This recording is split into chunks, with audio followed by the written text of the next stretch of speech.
প্রিয় শিক্ষার্থীরা, আসসালামু আলাইকুম। আশা করি সবাই ভালো আছো। আজকে আসলাম আরেকটি পর্বে আলোচনা করব অনুসরণী 1.6 37 পৃষ্ঠার যে সৃজনশীল অঙ্কটা দেওয়া আছে এই অঙ্ক নিয়ে আলোচনা করব। তো অবশ্যই তোমরা শেষ পর্যন্ত ধৈর্য সহকারে ক্লাসটি দেখবে।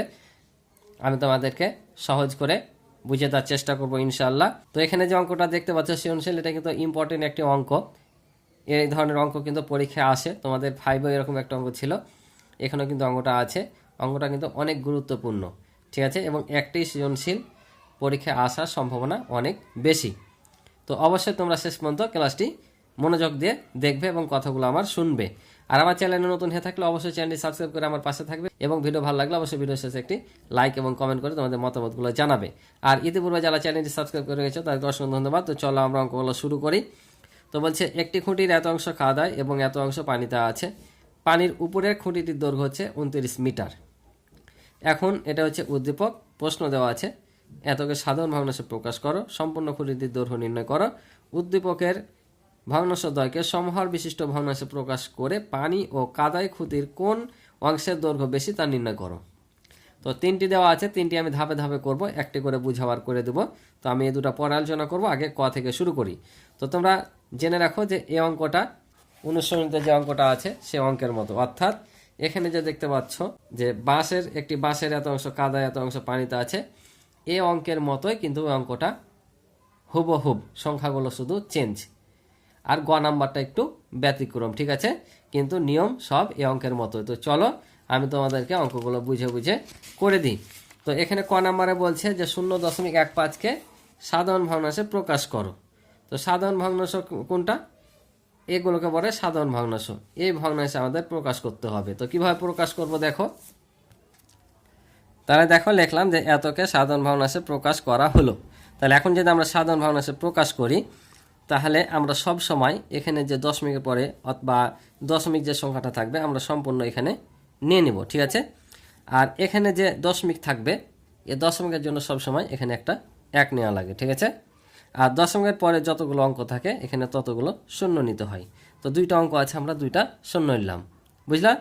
যে এখানে আমরা যে সংখ্যাগুলো থাকবে এখানেও সংখ্যা যে থাকুক না কেন সবগুলোই দশমিকটা উঠিয়ে আমরা এখানে সংখ্যাটা নিয়ে নেব উপরে, আর নিচে দশমিকের জন্য আমরা 1 নিব, আর দশমিকের পরে যতগুলো অঙ্ক থাকবে ততগুলোর জন্য শূন্য নিব। তাই এখানে দশমিকের জন্য 1 নিলাম, আর দশমিকের পরে দুটো অঙ্ক থাকার জন্য দুইটা শূন্য নিলাম। এখন এটা যদি লঘিষ্ঠ করা যায় তাহলে আমরা লঘিষ্ঠ করে নেব। লঘিষ্ঠকরণ তোমরা শিখেছো পূর্বেই, যে লঘিষ্ঠকরণ হচ্ছে ছোট করা। ভগ্নাংশ দুটাকে এমনভাবে ছোট করব যেন শেষ পর্যন্ত আর ভাঙানো না যায়, অর্থাৎ লব ও হরকে এমন একটা সংখ্যা দ্বারা ভাগ করব যেন দুটি সংখ্যায় অর্থাৎ লব হর দুইটাই তোমার ওই সংখ্যা দ্বারা বিভাজ্য হয়। যেমন দেখো 15কে 5 দ্বারা ভাগ করা যায়, 100কে 5 দ্বারা ভাগ করা যায়, তার মানে 15, 100 দুইটাই 5 দ্বারা বিভাজ্য। তাহলে আমি যদি এটাকে 5 দ্বারা ভাগ করি তাহলে ভাগফল পাবো কত? 3। অর্থাৎ আমরা এখানে ভাগ করে ভাগফলটা বসাবো। তাহলে 3 পাচ্ছে 15, 3 পেলাম। এটাকে যদি 5 দ্বারা ভাগ করি তাহলে কত পাবো? 5 20 100। আর দেখো কাটাকাটি যায় না, কারণ 3 মৌলিক সংখ্যা, 20কে কিন্তু 3 দ্বারা ভাগ করা যায় না। তাহলে এটা আমাদের থেকে যাবে। তাহলে আমরা কত পেলাম? উপরে 3 আর নিচে 20। এটা হচ্ছে আমাদের কাঙ্ক্ষিত ফলাফল। আমাদের বলেছিল সাধারণ ভগ্নাংশে প্রকাশ করতে, সাধারণ ভগ্নাংশে প্রকাশ করলাম, যেহেতু কাটাকাটি গেল তাই কাটাকাটি করলাম। এটা হচ্ছে আমাদের উত্তর। এবার খ নম্বরে বলেছে দেখো যে সম্পূর্ণ খুঁটির দৈর্ঘ্য নির্ণয় করো। সম্পূর্ণ খুঁটির দৈর্ঘ্য চেয়েছে। তো খুঁটিটা কয়টি খুঁটি আছে? এখানে একটি খুঁটি। আমি বলেছি যে এই ভগ্নাংশের অঙ্কে সবসময় কিন্তু যে খুঁটি থাকুক আর সম্পত্তি যাই বলুন না কেন মোট জিনিসটা হবে এক, কারণ সকল প্রকৃত ভগ্নাংশ কিন্তু একের চাইতে ছোট। আর এখানে যেগুলো দেওয়া আছে সব কিন্তু প্রকৃত ভগ্নাংশ, অর্থাৎ এখানে আমাদের খুঁটি কিন্তু দৈর্ঘ্য দেওয়া নাই। এটা দেওয়া আছে পানির ওপরের খুঁটির দৈর্ঘ্য 29 মিটার। তাহলে এটা দিয়ে আমরাকে সম্পূর্ণ খুঁটির দৈর্ঘ্য বের করতে হবে। তো সম্পূর্ণ খুঁটিটি কত? 1। তাহলে আমরা ধরে নেব যে সম্পূর্ণ খুঁটি কত? 1 অংশ। কিন্তু আমরা কি করব? পানির উপরের অংশটা আমাদেরকে বের করতে হবে, কারণ আর পানির উপরের অংশটা পাইলে তার দৈর্ঘ্য পাবো 29 মিটার। তো পানির উপরের অংশ পাবো কিভাবে? এই যে কাদায় আর পানিতে যেটুকু আছে এটুকু আমাদের এই টোটাল অংশ থেকে, অর্থাৎ মোট অংশ যে 1 ধরবো সেটা থেকে বিয়োগ করে দিতে হবে। তো বিয়োগ করলে আমরা পানির উপরের অংশটা পাবো। তো 1 থেকে বিয়োগ করতে যদি আমরা চাই তো এই দুটাকে কী করতে হবে? এই দুটাকে যোগ করতে হবে। তার মানে আমরা এই কাদায় আর পানিতে কতটুকু আছে সেটুকু যোগ করে মোট অংশ থেকে বাদ দিলে আমরা পানির ওপরের অংশটা পাবো। তখন সেই অংশ ধরে আমরা মোট খুঁটির দৈর্ঘ্য বের করব। তাহলে চলো আমরা আগে এই দুটো গুণ করি, তারপর মোট খুঁটি থেকে বিয়োগ করি কত পাচ্ছি দেখি। তাহলে দেখো লিখে নিলাম যে খুঁটিটি কাদায় ও পানিতে আছে মোট। তাহলে এই দুটো আমরা কি করে নেব, আগে যোগ করে নেব। তাহলে যোগ যদি করি, এখন আমরা এই দুটো কি করব, লসাগু করব। তো 25 আর 20-এর লসাগু কত হবে, 25 আর 20-এর লসাগু যদি করো 100 হবে।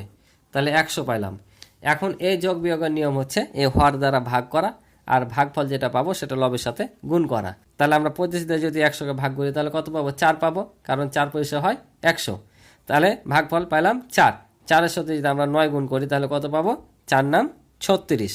তাহলে এখানে পাইলাম 36। আবার যদি 20 দিয়ে 100-কে ভাগ করি তাহলে কত হবে, 5 20-এ 100, 5 পাচ্ছি। তাহলে 5-এর সাথে লব 7 গুণ করলে কত হবে, 5 7-এ 35। তাহলে এখানে পাইলাম 35 অংশ। যোগ যদি করি, নিচে 100 আছে, 100 থাকবে।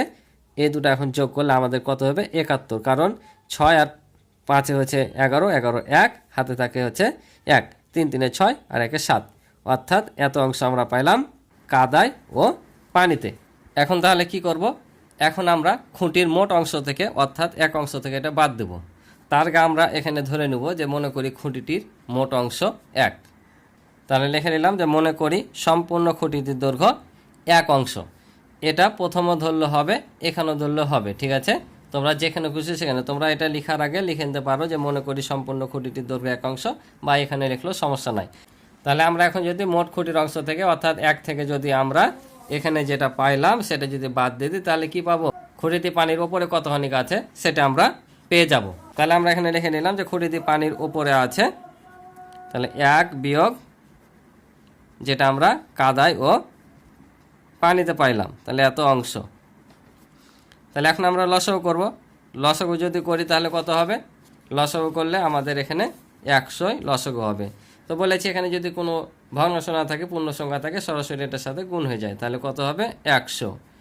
আর 100 দিয়ে 100-কে ভাগ করলে 1, 1-এর সাথে 71 গুণ করলে হবে 71। এখন যদি আমরা বাদ দিই, 100 থেকে যদি 71 বাদ দিই তাহলে আমরা পাবো 29, আর নিচে হবে 100। এটা তাহলে কি পেলাম, এটা পানির ওপরের অংশ পেলাম। এখন এই পানির ওপরের অংশ দেওয়া আছে এখানে কত, দেখো 29 মিটার। এই যে পানির ওপরে খুঁটিটির দৈর্ঘ্য 29 মিটার, তার মানে এই অংশটার দৈর্ঘ্য হচ্ছে 29 মিটার। তাহলে এই অংশের দৈর্ঘ্য যদি 29 মিটার হয় তাহলে এই সম্পূর্ণ অংশের দৈর্ঘ্য কত আমাদের বের হয়ে যাবে। তাহলে আমরা কি করব, এটা দিয়ে যদি আমরা এই 29-কে ভাগ করি তাহলে আমাদের মিলে যাবে। তো লিখবো কীভাবে দেখো, তাহলে আমরা এখানে লিখবো যে সত্যমতে, কেন সত্যমতে লিখছি, কারণ প্রশ্নে যা বলেছে আমরা তাই করব। তাহলে সত্যমতে এত অংশের দৈর্ঘ্য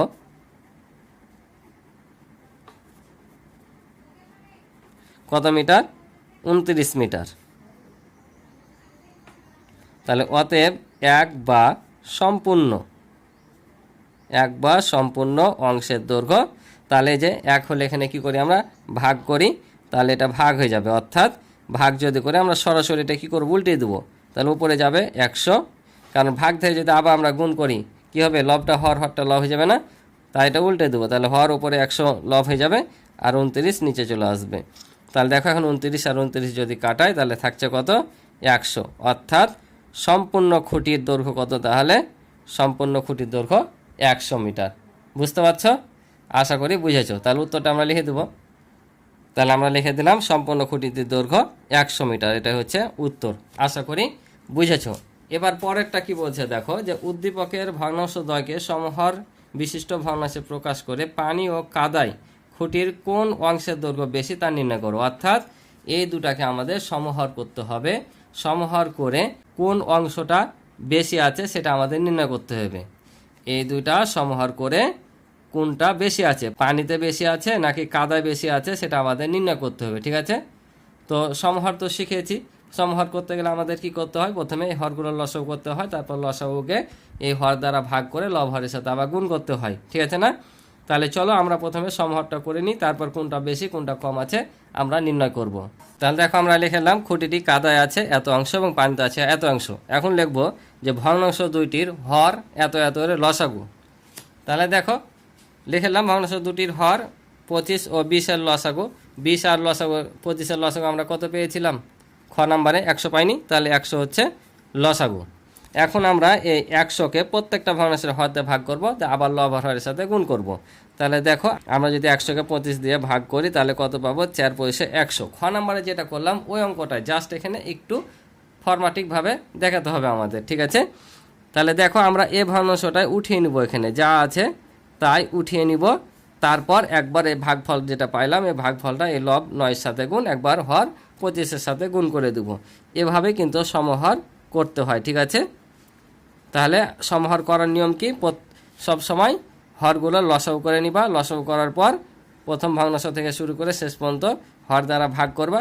যার যখন হর দিয়ে ভাগ করবা ওই ভাগফলটা আবার লব হরের সাথে গুণ করবা। যখন আমরা যোগ বিয়োগ করি তখন সরাসরি হর দিয়ে ভাগ করে ভাগফলটা লবের সাথে গুণ করে দিই, তাই কি না। কিন্তু এখানে লব হরের সাথে আবার গুণ করতে হবে।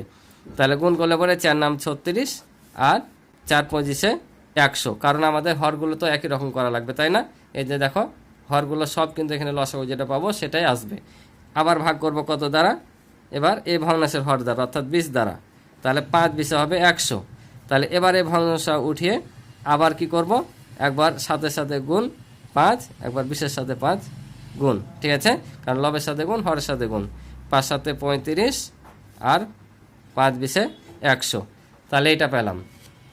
এখন তোমরা একটা জিনিস জেনে রাখবা যে সমহর বিশিষ্ট ভগ্নাংশে যখন হরগুলো একই হবে, যতগুলো ভগ্নাংশ থাকুক না কেন হরগুলো যদি একই হয় তবে যে ভগ্নাংশের লবের মানটা বেশি হবে সে ভগ্নাংশের মানটাই কিন্তু বড় হয়। কি বললাম, যে ভগ্নাংশের লবটা বড় হবে, হরগুলো যদি একই হয় সমর হয়, তাহলে যে ভগ্নাংশের লবটা বড় হবে অর্থাৎ বড় সংখ্যা হবে সে ভগ্নাংশের মানটাই কিন্তু বড় হয়। তাহলে আমরা দেখতে পাচ্ছি এখানে আছে কত 35 আর এখানে আছে কত 36। তাহলে 35 বড় না 36 বড়, অবশ্যই 36 বড়। তার মানে এ ভগ্নাংশটা আমাদের বড়। আর এ ভগ্নাংশের মূল ভগ্নাংশ কোনটা, এটা, অর্থাৎ এটা বড়। আর এটা বড় মানে কি, কাদায় বেশি আছে, ঠিক আছে না। এ ভগ্নাংশটা বড় মানে পানির চাইতে কাদায় কি আছে, খুঁটির পরিমাণটা বেশি আছে। তাহলে এটাই আমাদের নির্ণয় করতে বলেছিল যে সমহর করে পানি ও কাদায় খুঁটিটির কোন অংশের দৈর্ঘ্য বেশি তা নির্ণয় করো। তাহলে আমরা পেয়ে গেছি কাদায় বেশি আছে, এখন লিখবো কিভাবে সেটাই আমি দেখিয়ে দিই।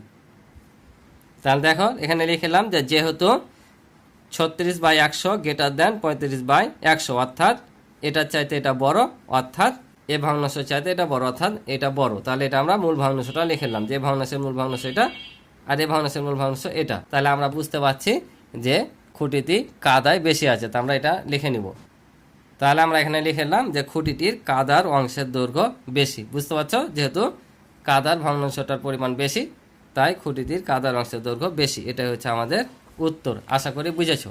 তো আজকে এ পর্যন্ত ছিল এই পর্বের অঙ্ক। ক্লাসটি ভালো লেগে থাকলে এবং কিছু শেখা থাকলে অবশ্যই চ্যানেলটি সাবস্ক্রাইব করে আমার পাশে থাকবে এবং ভিডিও ভালো লাগলে অবশ্যই ভিডিওতে একটি লাইক করে দিবে এবং কমেন্টের মাধ্যমে তোমাদের মতামতগুলো জানাবে এবং তোমাদের কোন কোন অনুশীলনগুলো আছে সেগুলো আমাকে জানাবে। তাহলে আমি সে অনুযায়ী তোমাদের ক্লাসগুলো দিতে আমি পারবো।